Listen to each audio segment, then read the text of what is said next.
Hello guys, most welcome back to our YouTube channel Gyan with Sachin. तो दोस्तों, आज की इस कंप्लीट वीडियो में हम बात करने वाले हैं फ्रीज और फ्लॉट के बारे में। यूपी पॉलिटेक्निक काउंसलिंग के अंतर्गत आपके फर्स्ट राउंड काउंसलिंग का जब अलॉटमेंट रिजल्ट आएगा तो आप सभी को दो ऑप्शन मिलेगा, फ्रीज और फ्लॉट। आप सभी को इतना जरूर पता होगा कि फ्रीज का मतलब होता है कॉलेज लेना और फ्लॉट का मतलब होता है कॉलेज छोड़ना, लेकिन इसके पीछे भी बहुत सारा रूल होता है।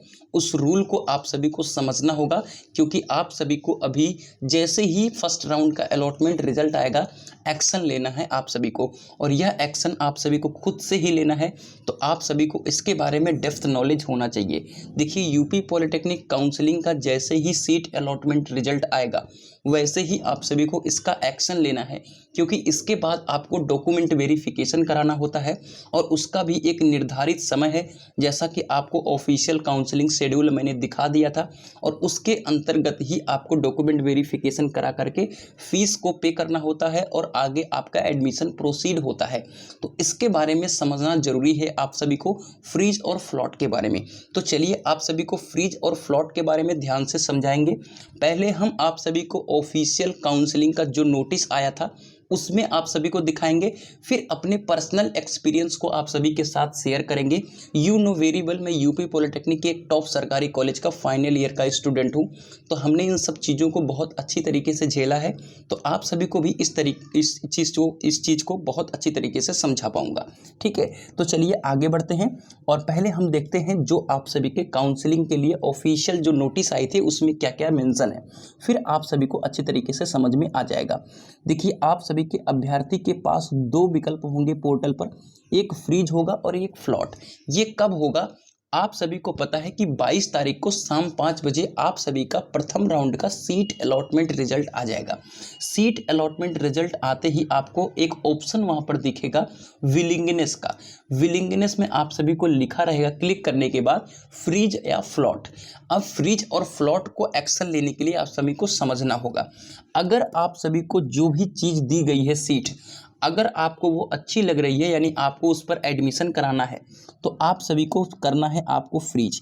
और जैसे ही आपको होगा फ्रीज, आपको जाना होगा डॉक्यूमेंट वेरिफिकेशन कराने, यानी आपका 3,000 और ये 250 पहले नहीं जमा करना है। ये प्रथम राउंड के लिए बता रहा हूँ, ध्यान से सुनिएगा, ये प्रथम राउंड के लिए बता रहा हूँ, सेकेंड राउंड के लिए नहीं बता रहा हूँ। आपको डॉक्यूमेंट वेरिफिकेशन अपने निर्धारित समय के अंतर्गत कराना है।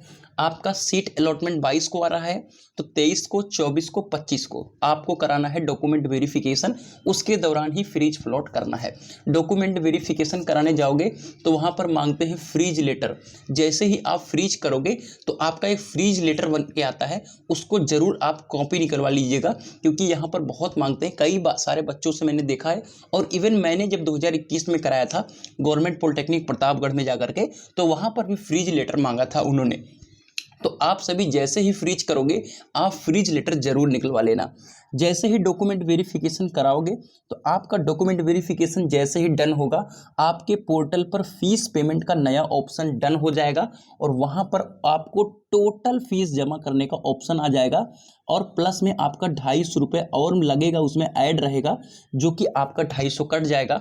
और ये टोटल फीस जो होगी आपकी गवर्नमेंट कॉलेज की होगी जहां पर आपका एडमिशन हो रहा है। और आप इसके दूसरे दिन या तीसरे दिन पे चले जाओगे, जब आपका डॉक्यूमेंट वेरिफिकेशन फाइनल हुआ, फीस फाइनल हुआ, यानी आपको प्रोविजनल एडमिशन लेटर मिल गया, तो आप चले जाओगे जहां पर कॉलेज में एडमिशन कराना है।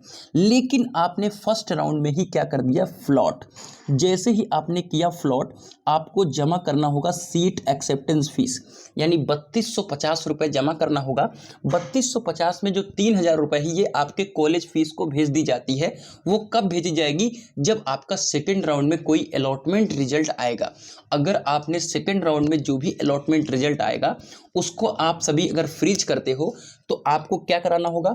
जैसे ही उसको सेकेंड राउंड वाले को करोगे फ्रीज, आपको कराना होगा डीबी। और जैसे ही डीबी करा के आओगे, आपका 3,000 रुपये छोड़ करके, यानी आपकी टोटल फीस सपोज करो 11,000 है, तो आपको 8,000 रुपये पोर्टल पे जमा करना होगा। और 8,000 रुपये, क्योंकि आप 3,000 ऑलरेडी जमा कर चुके हो, 8,000 जैसे ही जमा करोगे आपको क्या मिल जाएगा? Provisional admission letter. ठीक है, तो आपका एडमिशन वही उसके दूसरे दिन होगा। लेकिन आपको सेकेंड राउंड में भी कॉलेज समझ में नहीं आया और आपने फिर कर दिया फ्लॉट, तो आपको ये 3250 रुपये नहीं जमा करने होंगे सेकेंड राउंड में, और आप थर्ड राउंड में एंट्री कर जाओगे। आप थर्ड राउंड में जो भी कॉलेज मिलेगा वो आप सभी को ऑटोमेटिकली फ्रीज हो जाएगा, यानी आपको फ्रीज करने की आवश्यकता नहीं पड़ेगी। जो कॉलेज थर्ड राउंड में मिलेगा आपको लेना ही पड़ेगा, क्योंकि थर्ड राउंड तक कॉलेज चेंज करने का ऑप्शन नहीं आता है।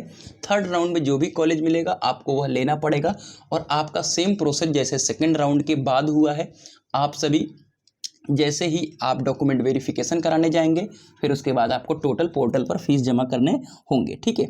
अगर देखिए यहाँ पर कुछ और भी दिया है, इन विकल्पों में यदि अभ्यर्थी फ्लॉट विकल्प का चयन करता है तो अगले चरण काउंसिलिंग के लिए प्राप्त होगा।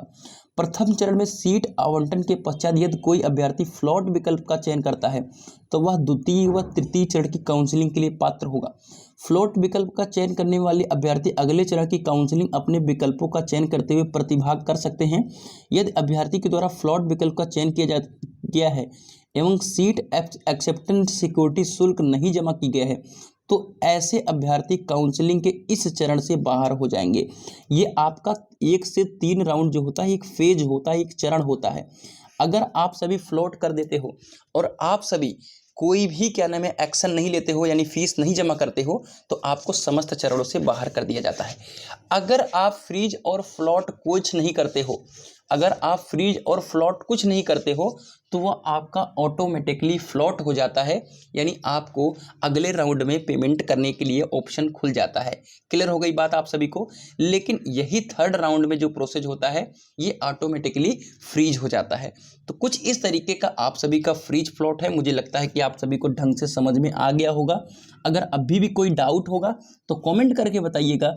क्या कैसा लगा इन्फॉर्मेशन जरूर बताइएगा। मिलते हैं एक नई वीडियो के साथ, तब तक के लिए goodbye, ta-ta, love you all.